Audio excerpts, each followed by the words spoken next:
Ibu Sonia, dan kita akan belajar mengenai tema 3, subtema 1, pembelajaran 1 dan 2. Sebelum kita memulai pembelajaran kali ini, alangkah baiknya kita berdoa terlebih dahulu ya. Berdoa dimulai. Berdoa selesai. Nah, tujuan pembelajaran kita hari ini yang pertama adalah siswa dapat mengetahui isi teks tentang lingkungan geografis di rumah. Kemudian yang kedua, siswa dapat mengenal pecahan nilai uang. Kemudian yang ketiga, siswa dapat mengetahui cara bermain kasti. Kemudian yang keempat, siswa dapat mengetahui cara memperoleh irama. Nah, anak-anak, apakah kalian tahu alamat rumah kalian masing-masing? Tentu saja kalian sudah tahu ya. Nah, kali ini Ibu akan menunjukkan denah. Nah, berikut adalah denah rumah Siti. Nah, sekarang kita amati ya denah rumah Siti tersebut. Rumah Siti terletak di Jalan Ki Hajar Dewantara. Nah, di depan rumah Siti terdapat musola. Di samping kanan rumah Siti terdapat rumah Adi. Dan di samping kiri rumah Siti adalah rumah Ayu. Selanjutnya terdapat suatu bacaan yaitu, mari kita baca bacaan tersebut dengan seksama. Siti tinggal di Jalan Ki Hajar Dewantara nomor 25. Di sebelah kanan rumah Siti ada rumah Adi. Di sebelah kiri rumah Siti ada rumah Ayu. Di depan rumah Siti ada musola. Rumah Siti terletak tidak jauh dari sekolah. Siti berangkat ke sekolah diantar ayah. Kadang Siti pergi ke sekolah naik angkutan umum. Ongkos angkutan dari rumah Siti ke sekolah adalah Rp1.000. Setelah itu, jawablah pertanyaan berikut berdasarkan bacaan tadi. Yang pertama, siapakah yang tinggal di sebelah kanan rumah Siti? Ayo, siapa tadi yang tinggal di sebelah kanan rumah Siti? Ya, di sebelah kanan rumah Siti adalah rumah Adi. Kemudian pertanyaan yang kedua, siapakah yang tinggal di sebelah kiri rumah Siti? Ya, yang tinggal di sebelah kiri rumah Siti adalah Ayu. Kemudian yang ketiga, di manakah rumah Siti? Ya, rumah Siti berada di Jalan Ki Hajar Dewantara nomor 25. Kemudian pertanyaan yang terakhir, berapakah ongkos angkutan umum dari rumah Siti ke sekolah? Ya, ongkos angkutan umum dari rumah Siti ke sekolah adalah Rp1.000. Selanjutnya, hubungkan dengan garis. Hubungkanlah kalimat berikut sesuai dengan jawaban yang ada di sebelah kanan. Yang pertama, rumah yang terletak di ujung kanan. Nah, tadi rumah yang berada di ujung kanan adalah rumah Adi. Kemudian yang kedua, di depan rumah Siti terdapat, nah dari denah tadi dapat kita ketahui di depan rumah Siti terdapat musola.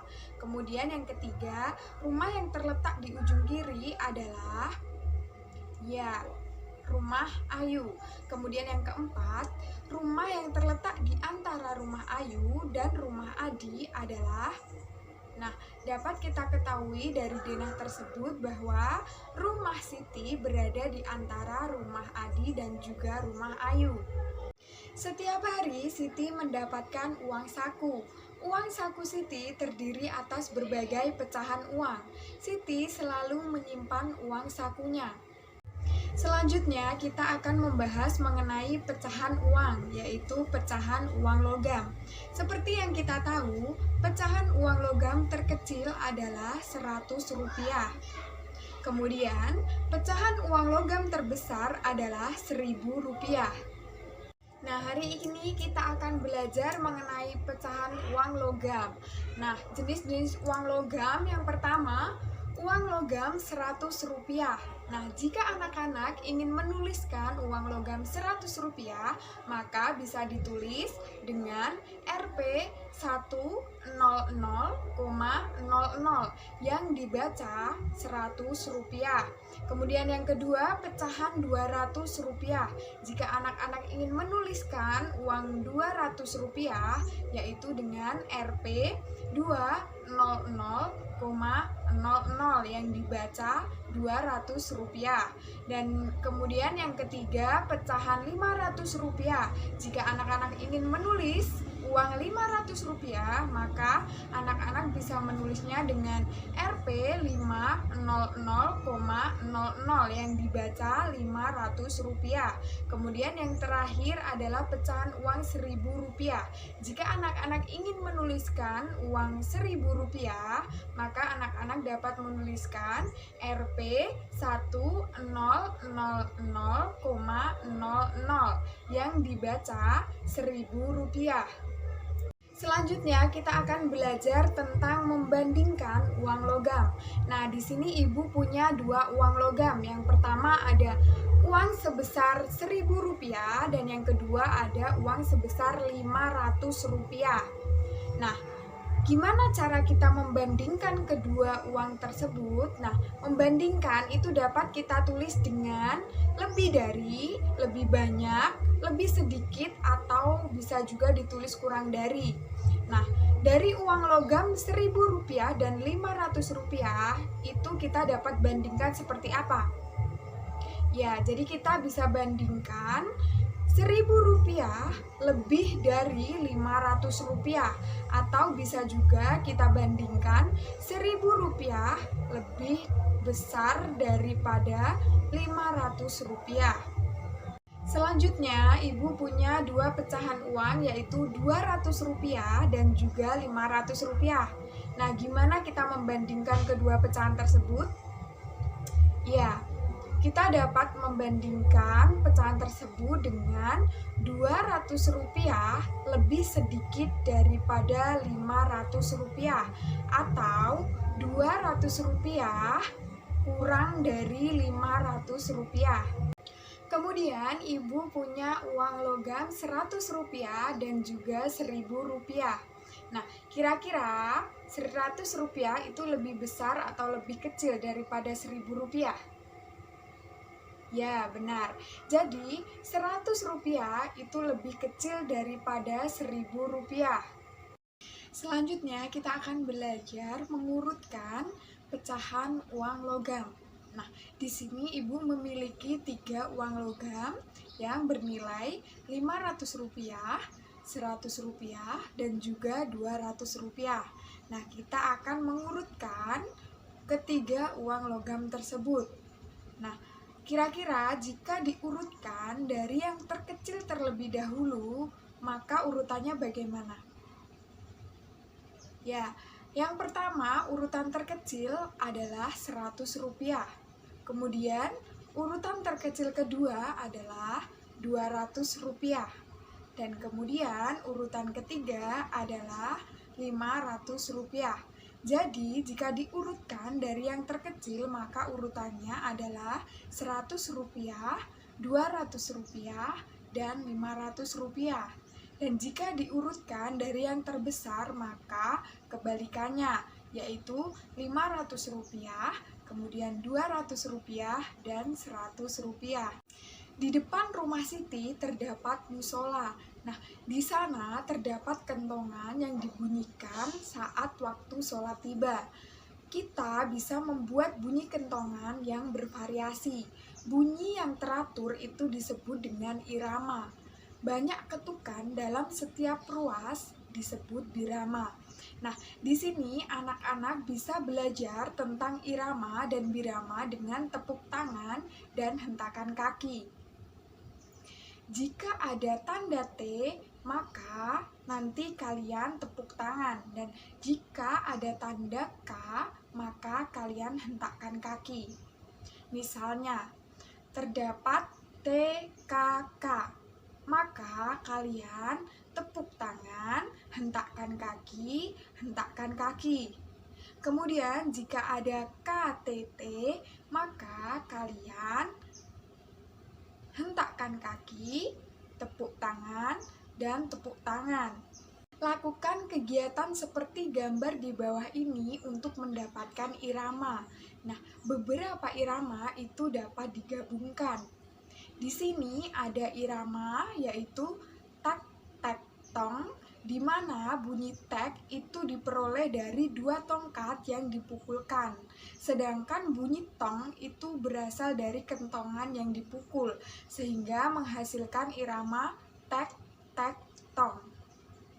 Kemudian di sini juga ada irama prok, prok, tuk. Nah, bunyi prok itu berasal dari tepuk tangan, sedangkan bunyi tuk itu berasal dari bunyi mengetuk meja. Nah, kalian bisa lakukan kegiatan ini untuk mendapatkan irama. Nah, Ibu punya satu gambar nih. Nah, ini dia gambarnya. Nah, apakah kalian tahu ini permainan apa? Ya, permainan ini adalah permainan kasti. Nah, kira-kira apa saja sih alat yang digunakan untuk bermain kasti? Ya, dalam permainan kasti kita itu membutuhkan 2 alat yang bernama bola kasti dan juga tongkat pemukul. Nah, sebelum kalian bermain kasti, kalian harus tahu nih 2 gerakan dalam permainan kasti. Yang pertama adalah gerakan melempar dan juga yang kedua gerakan memukul bola. Pertama, kita akan belajar gerakan melempar bola. Nah, ini adalah gerakan melempar bola dan menangkap bola yang dilakukan secara berpasangan. Anak-anak bisa belajar melempar dan juga menangkap bola menggunakan bola kasti. Dan yang kedua, kita akan belajar gerakan memukul bola. Nah, dalam melakukan gerakan ini, kita juga harus melakukannya berpasangan. Nah, di sini, jika akan memukul bola, kalian harus membawa tongkat pemukul. Lalu, teman kalian akan melemparkan bola dan kalian harus berusaha untuk memukul bola tersebut. Pada pembelajaran sebelumnya, Ibu sudah pernah bertanya ya kepada anak-anak tentang alamat rumah kalian. Nah, alamat rumah itu untuk mengetahui di mana letak rumah kita. Nah, letak rumah teman-teman semua itu pastinya berbeda-beda ya. Nah, rumah Siti terletak di antara rumah Ayu dan Adi. Nah, di sini terdapat denah rumah Siti. Sebelumnya kita juga sudah pernah belajar bahwa rumah Siti itu terletak di antara rumah Adi dan Ayu. Lalu di depan rumah Siti itu ada musola dan rumah Siti terletak di Jalan Ki Hajar Dewantara. Nah, untuk memahami denah rumah ini, maka kita harus tahu sebelah kanan dan juga kiri dari masing-masing deretan rumah. Nah, di dalam denah ini ada 2 deretan ya.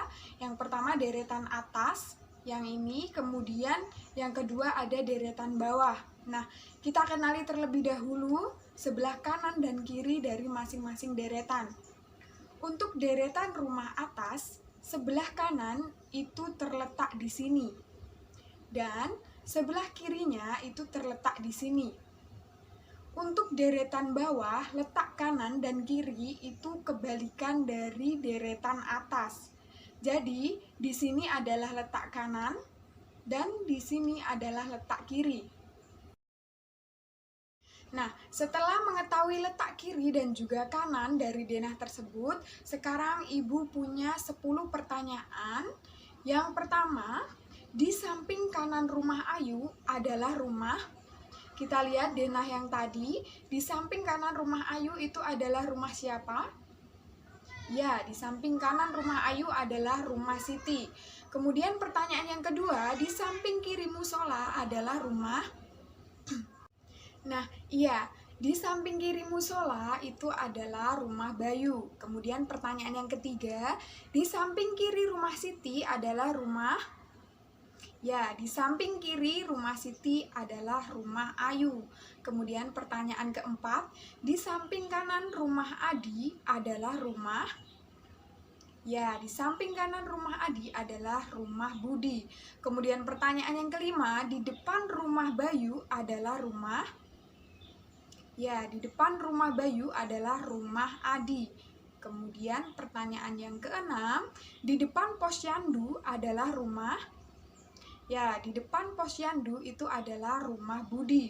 Kemudian pertanyaan ketujuh, di samping kanan toko adalah, ya, di samping kanan toko itu ada pos kampling.